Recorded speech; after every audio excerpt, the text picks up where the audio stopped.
Iconic cars. When you think about what an iconic car is, a Beetle, a 911, or even a Golf, they're all cars that people recognise whether they're into cars or not. When I thought about the Mercedes brand, I was thinking, what iconic car do they make? Of course, the SL springs to mind straight away, but that's because I'm into my cars. If you don't know anything about cars, the G-Wagon is surely recognisable, and that makes it an icon. So in this video, I'm going to tell you all about it, what I like about it, what I don't like about it, and crucially, would I recommend that you buy one?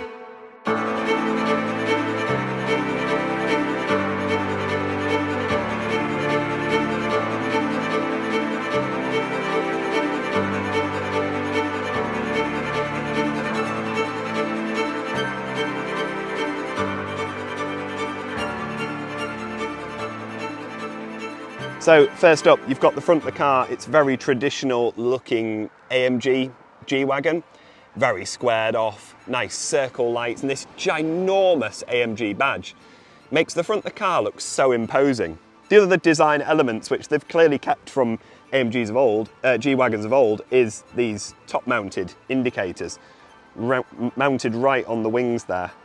And it does make the car look kind of retro, and I love that about it. There's not enough cars like this on the road. Every car at the moment pretty much looks the same. They're all rounded off, quite simple, clean design. This looks tough. I mean, all these little details, these are all just things that you used to get on the old G-Wagons. They've carried it over into the new model, and I think it works so well. Matte black wing mirror caps, and lots of matte black all down the side. Of course, it's got the iconic side exit exhaust, which I can confirm from my short drive here, sounds phenomenal. Up front, you've got, of course, 22-inch, they are huge, 22-inch wheels, 295 section, and look at the size of the caliper. My hands are quite big. Like, that disc is the size of most wheels on cars. Incredible. Round the back, you've got the iconic squared off back on this, which makes it look really like old-fashioned in the best possible way. Big spare wheel with its cover on, and just look. I don't think the camera will be doing this justice, because this paintwork in this light, it just looks amazing. Matte paintwork is something that you can't really pull off on most cars, but on this, you definitely can. But yeah, that is the exterior. There's not really a lot to talk about, stuff that you don't already know, but I think it is worth just taking a moment to look at this car. In this environment, it just looks perfect. But anyway, let's jump on in, have a look at the interior before taking this beautiful car out on a drive. Down the centre console, lots and lots of carbon fibre, and of course on the bottom of the steering wheel as well. So this car is actually the carbon pack car. This is all extra, and it's a very, very special place to be. It's got the updated sound system, so Baumeister sound system. I can confirm it sounds glorious. It's got this really cool grab handle on this side, which I think is just really nice. It kind of harks back to the original G-Wagon and just makes it really easy to get in and out of. The steering wheel is quite a nice design. It's got the new Mercedes design. It's something that I had a look at first in the SL. I've not really experienced it since. Some really nice controls. Everything feels just super high quality. And yeah, I think the whole dashboard, I think Mercedes are winning the game when it comes to dashboards, because yeah, just look at that. All the different switches here for all your diff locks, things that I don't understand. We've been through this in previous videos. I have no idea what any of that does.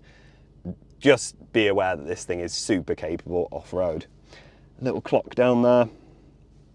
And just tons of buttons. I mean, there's buttons for everything. There's 360 cameras, there's suspension, there's all the different drive modes. There's so much that you literally would have to be here for days pressing everything. Glove box is quite small though for a car of this size. Look at the size of that, but it's plenty of places to hold your coins. That's a bit curious, because I think anyone spending this kind of money on a car isn't going to have a loose change. Should have a banknote storer. But yeah, like I said, everything you touch is super high quality, and it's just a really nice place to be. Like, look at the mirror. The detail everywhere is just so nice. Frameless mirror. It's the simple things in life. I think what we need to do now is hit the road, take this car out and show you what it's like on the open road, because it's an exceptional car to sit in, an exceptional car to be around and look at. But I think it's even more impressive when you start driving it. So yeah, let's hit the road, go find out what the AMG G63 is all about.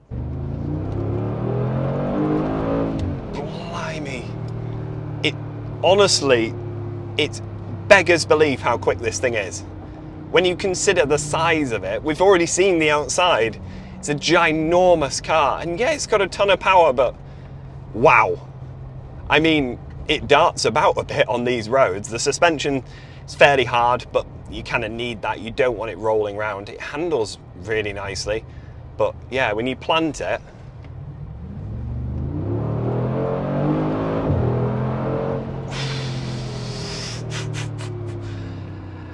wow, you could lose your license so easily in this. And that's before we even deep dive into all the different driving modes. This car has a number of driving modes. That's just your basic standard mode. I've just got in it, turned it on, and yeah, that's what it's in. There is buttons to make the exhaust louder, which of course I'm going to turn on now. Hopefully you'll be able to hear that on camera when I'm accelerating a bit harder. You'll be able to hear it roar. Yeah, you can definitely hear the exhaust a bit more now. We're in like a little urban area, so we can't go too fast, and you can just hear that rumble.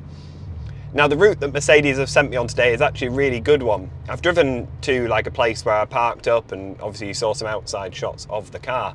And the roads leading to it are really good, actually. We've been through towns, motorways, you know, back roads, everything. Every possible type of road. Gives you a really good... Turn right. I don't know how to stop her from shouting, so you will have to just put up with her. She's going to have to direct me. I don't know my way back, and for some reason she won't mute. In 200 yards, turns. Ah, there we go. So we've been across many different types of roads, and it's given me a really good chance to get a feel for the car, find out what it drives like on multitude of surfaces, different road situations, and yeah, it's been really impressive. I can totally imagine daily driving this. A lot of you will think this is absolutely crazy, but yeah, I can see why people buy these for daily driving, because it's not heavy to drive, it's very easy, it's quite easy to place on the road, it's quite easy to maneuver actually, the cameras are fantastic, the seating position being really high, you've got an amazing view out the front with this straight up and down windscreen. It has a totally uninterrupted view of the road ahead, and you can see all four corners of the car. With it being shaped like a brick, it's just quite easy to place. These things look intimidating to drive, and I think a lot of people would look at them and think, well, I'm not really keen on something so big, but when you're in it, it just shrinks around you. And I think that's the most amazing thing with the G-Wagon, is you expect it to be huge, you expect it to be a very intimidating car, and well, it is intimidating in terms of its performance, but the size of it, not really. Ride quality then. So I've got the car in its normal mode. I've not pratted about with the suspension or anything like that. I've had a good play with the seat to get the seat just right, and I have actually got my seat cooler on, which is exceptional. I've never driven a car with a seat cooling system in it. I've got heated seats in both of my other cars, never driven one with a cooling system in it, and wow, it makes a difference. So we're now going out onto motorway so I can put the car into its dynamic sport setting. So let's have sport. Sport Plus, actually. You can hear it now, the revs have picked up.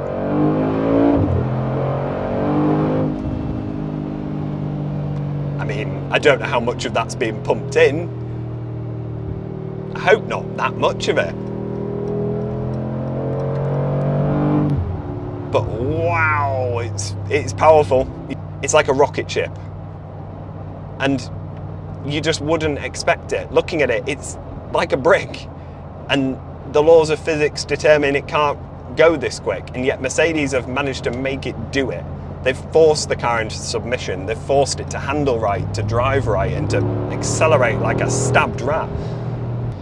This is an 8-speed gearbox. Of course, the changes are seamless, you don't feel a single thing, unless you're in Sport Plus mode, and then it's a little bit more jarring.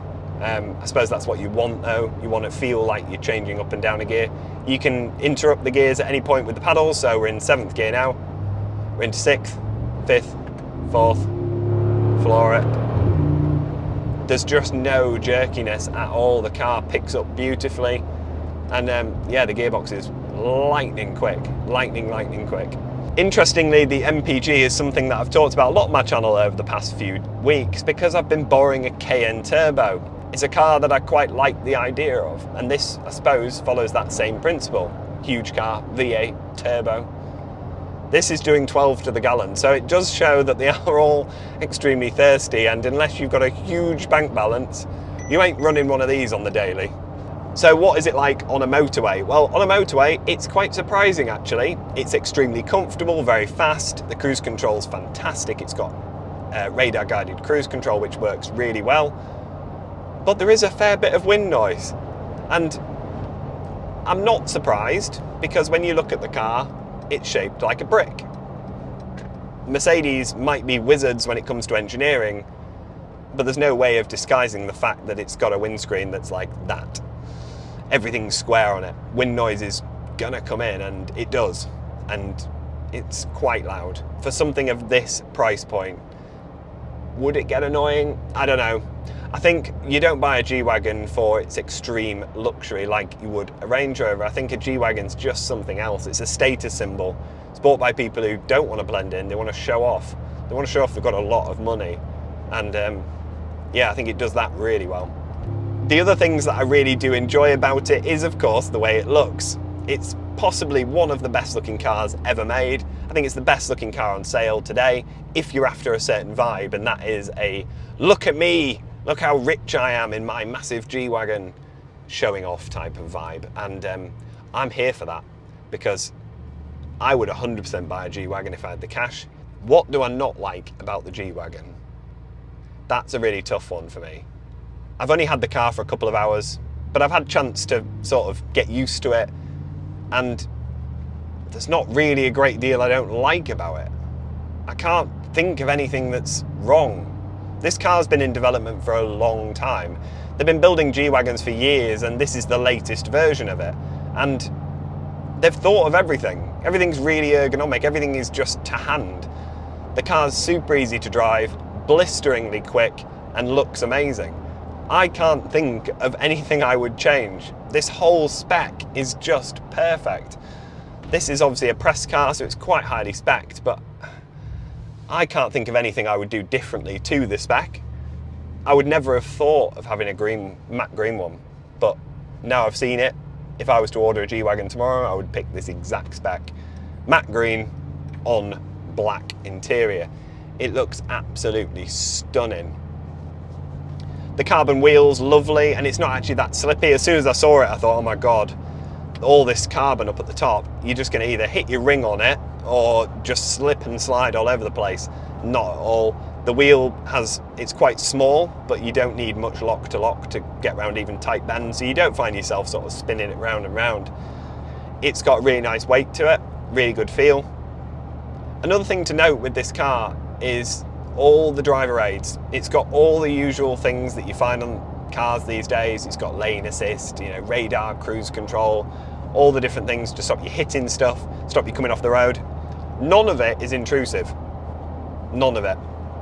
I've been in lots of different cars over the last few years, and I've found that they can be an absolute nightmare for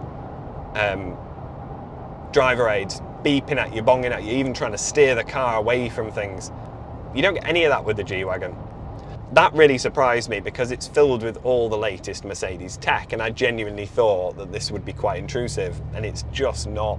It works seamlessly, you don't even notice it's there. But in a car of this value, you definitely need it all. You take one eye off of the ball and you're not having a little bump in this, you're driving over a Peugeot. So it's definitely worth having to make sure that you don't hit anything when you're not paying attention, because you're too busy looking at the reflection in a shop window or something of it going past. We've all been there. But anyway, I'm going to drop the car off now, and yeah, we're going to be going out in something else. So make sure that if you liked this video, you subscribe to more, because I'm going back to Mercedes to take out one of the fastest Mercedes ever made. And it might surprise you which type this is, because I was really surprised when I found out the horsepower figure of this next car.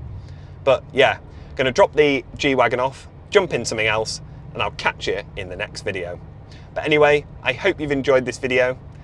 Thank you very much for watching, and I'll see you next time. Bye.